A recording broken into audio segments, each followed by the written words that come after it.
صلح حدیبیہ کا قصہ۔ حضرت مسعود بن مخرمہ اور مروان رضی اللہ تعالیٰ عنہ فرماتے ہیں کہ حضور اقدس صلی اللہ علیہ وسلم صلح حدیبیہ کے موقع پر مدینہ سے روانہ ہوئے۔ راستے میں ایک جگہ حضور صلی اللہ علیہ وسلم نے فرمایا کہ خالد بن ولید قریش کے سواروں کی ایک جماعت لے کر مقام غمیم پر حالات معلوم کرنے کے لیے آئے ہوئے ہیں، لہٰذا تم دائیں طرف کو ہو جاؤ۔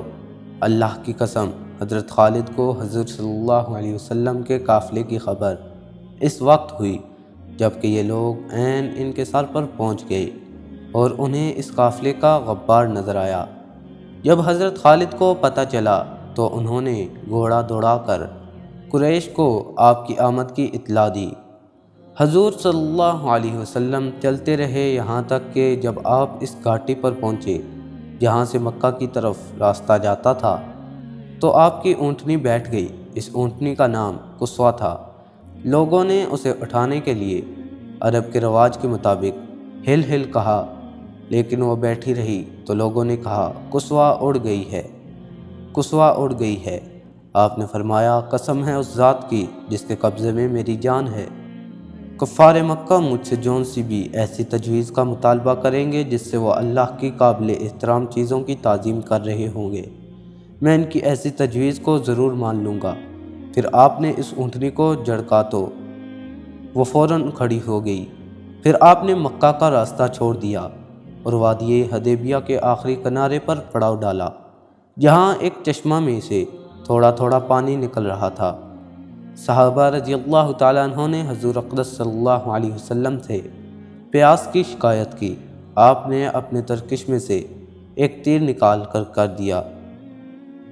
آپ نے اپنے ترکش میں سے ایک تیر نکال کر دیا اور فرمایا کہ اسے اس چشمے میں گاڑ دو۔ صحابہ نے وہ تیر اس چشمے میں گاڑ دیا تو جب تک صحابہ رضی اللہ تعالیٰ عنہ وہاں رہے اس چشمے سے پانی نکلتا رہا اور صحابہ رضی اللہ تعالیٰ عنہ اس سے خوب سیراب ہوتے رہے۔ حضور اقدس صلی اللہ علیہ وسلم اور صحابہ کرام رضی اللہ تعالیٰ عنہ وادی حدیبیہ میں ٹھہرے ہوئے تھے کہ اتنے میں بدیل بن ورقہ اپنی قوم خزاعہ کی ایک جماعت کو لے کر آئے اور یہ لوگ اہل تہامہ میں سے آپ کے سب سے زیادہ خیر خواہ تھے۔ انہوں نے کہا میں کعب بن لوی اور عامر کے پاس سے آ رہا ہوں۔ انہوں نے حدیبیہ کے چشموں پر پڑاؤ ڈالا ہوا ہے اور وہ لڑنے کے لیے پوری طرح تیار ہو کر سارا سامان لے کر آئے ہیں، حتیٰ کہ ان کے ساتھ بیاہی اور بچے والی اونٹنیاں بھی ہیں۔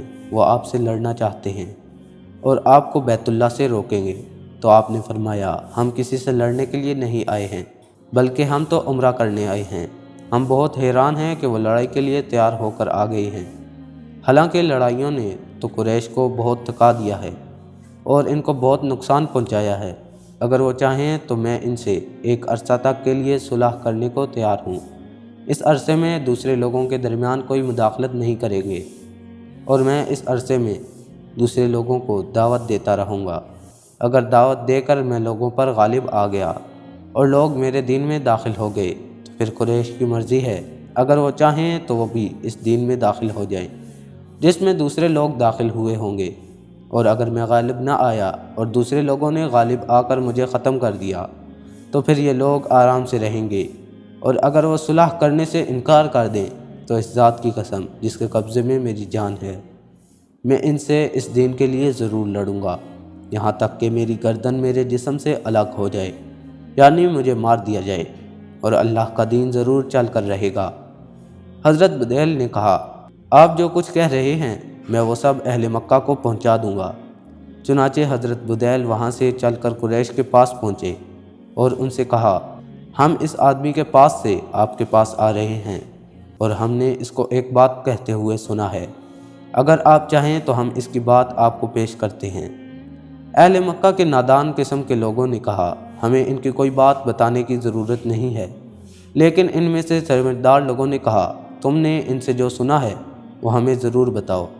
حضرت بدیل نے کہا میں نے ان کو یہ کہتے ہوئے سنا اور ان کو حضور صلی اللہ علیہ وسلم کی ساری بات بتائی۔ تو حضرت عروہ بن مسعود نے کھڑے ہو کر کہا کہ کیا میں تمہارے لیے والد کا درجہ نہیں رکھتا ہوں؟ انہوں نے کہا رکھتے ہو؟ عروہ نے کہا کیا تم میرے لیے اولاد کی طرح نہیں ہو؟ انہوں نے کہا ہاں اولاد کی طرح ہیں۔ عروہ نے کہا کیا تمہیں میرے بارے میں کوئی شک و شبہ ہے؟ انہوں نے کہا نہیں۔ عروہ نے کہا کیا تمہیں معلوم نہیں کہ میں نے اہل عکاظ کو تمہاری مدد کے لیے آمادہ کیا تھا، لیکن جب وہ تیار نہ ہوئے تو میں اپنے گھر والوں اور اپنے بچوں اور اپنے مطیع اور فرمانبردار انسانوں کو لے کر تمہاری مدد کے لیے آ گیا تھا؟ انہوں نے کہا ہاں معلوم ہے۔ عروہ نے کہا اس آدمی نے یعنی حضور صلی اللہ علیہ وسلم نے تمہارے سامنے ایک بھلی اور اچھی تجویز پیش کی ہے، تو تم اس کو قبول کر لو اور مجھے اس سلسلے میں بات کرنے کے لیے ان کے پاس جانے دو۔ مکہ والوں نے کہا ضرور جاؤ۔ چنانچہ عروہ حضور صلی اللہ علیہ وسلم کے پاس گئے اور حضور صلی اللہ علیہ وسلم سے بات کرنے لگے۔ حضور صلی اللہ علیہ وسلم نے جو کچھ بدیل کو فرمایا تھا وہی آپ نے ان سے بھی کہا۔ تو اس پر عروہ نے کہا اے محمد، آپ یہ بتائیے کہ اگر آپ نے اپنی قوم کو جڑ سے اکھاڑ پھینکا تو کیا آپ نے سنا ہے کہ آپ سے پہلے عرب کے کسی آدمی نے اپنے خاندان والوں کو جڑ سے اکھیڑ دیا ہو؟ اور اگر دوسری صورت ہوئی یعنی قریش تم پر غالب آ گئے تو میں تمہارے ساتھ قابل اعتماد اور وفادار لوگوں کا مجمع نہیں دیکھ رہا ہوں، بلکہ ادھر ادھر کے متفرق لوگوں کی بھیڑ ہے جو جنگ شروع ہوتے ہی تمہیں چھوڑ کر بھاگ جائیں گے۔ اس پر حضرت ابوبکر رضی اللہ تعالیٰ عنہ نے کہا تو اپنے معبود لات بت کی پیشاب گاہ چوس، کیا ہم حضور کو اکیلا چھوڑ کر بھاگ جائیں گے؟ عروہ نے پوچھا یہ کون ہیں؟ لوگوں نے کہا یہ ابوبکر ہیں۔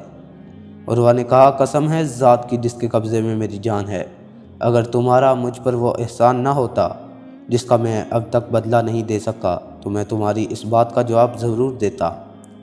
عروہ حضور صلی اللہ علیہ وسلم سے گفتگو کرتے ہوئے حضور صلی اللہ علیہ وسلم کی داڑھی کو ہاتھ لگانے لگتے اور عروہ کے بھتیجے حضرت مغیرہ بن شعبہ رضی اللہ تعالیٰ عنہ ہاتھ میں تلوار لیے اور سر پر خود پہنے ہوئے حضور صلی اللہ علیہ وسلم کے سرہانے کھڑے تھے۔ جب بھی عروہ حضور صلی اللہ علیہ وسلم کی داڑھی کی طرف ہاتھ بڑھاتے تو حضرت مغیرہ اس کے ہاتھ کو تلوار کا دستہ مارتے اور کہتے کہ حضور صلی اللہ علیہ وسلم کی داڑھی مبارک سے اپنا ہاتھ دور رکھو۔ چنانچہ عروہ نے سر اٹھا کر پوچھا آدمی تو کون ہے؟ لوگوں نے بتایا یہ مغیرہ بن شعبہ رضی اللہ تعالیٰ عنہ ہیں۔ تو عروہ نے کہا او غدار، کیا میں تیری غداری کو ابھی تک نہیں بھگت رہا ہوں؟ یعنی تم نے جو قتل کیا تھا اس کا خون بہا میں ابھی تک دے رہا ہوں، اور جو تم نے مال لوٹا تھا اس کا تاوان اب تک بھر رہا ہوں۔ حضرت مغیرہ زمانہ جاہلیت میں ایک قوم کے ساتھ سفر میں گئے تھے۔ ان کو قتل کر کے اور ان کا مال لے کر حضور صلی اللہ علیہ وسلم کی خدمت میں آ گئے تھے اور مسلمان ہو گئے تھے۔ حضور صلی اللہ علیہ وسلم نے ان سے صاف فرمایا تھا کہ تمہارا اسلام تو قبول ہے لیکن تم جو مال لائے ہو اس سے میرا کوئی تعلق نہیں ہے۔ عروہ کا اشارہ اسی قصے کی طرف تھا۔ پھر عروہ حضور صلی اللہ علیہ وسلم کے صحابہ رضی اللہ تعالیٰ عنہ کو بڑے غور سے دیکھنے لگے۔ وہ کہتے ہیں کہ اللہ کی قسم حضور صلی اللہ علیہ وسلم جب بھی تھوکتے تو اسے کوئی نہ کوئی صحابی اپنے ہاتھ میں لے لیتا اور اس کو اپنے چہرے اور جسم پر مل لیتا، اور حضور صلی اللہ علیہ وسلم جب انہیں کسی کام کے کرنے کا حکم دیتے تو صحابہ رضی اللہ تعالیٰ عنہ اسے فوراً کرتے، اور جب آپ وضو فرماتے تو آپ کے وضو کے پانی کو لینے کے لیے صحابہ ایک دوسرے پر ٹوٹ پڑتے اور لڑنے کے قریب ہو جاتے، اور جب آپ گفتگو فرماتے تو صحابہ آپ کے سامنے اپنی آوازیں پست کر لیتے، اور صحابہ رضی اللہ تعالیٰ عنہ کے دل میں آپ کی اتنی عظمت تھی کہ وہ آپ کو نظر بھر کر نہیں دیکھ سکتے تھے۔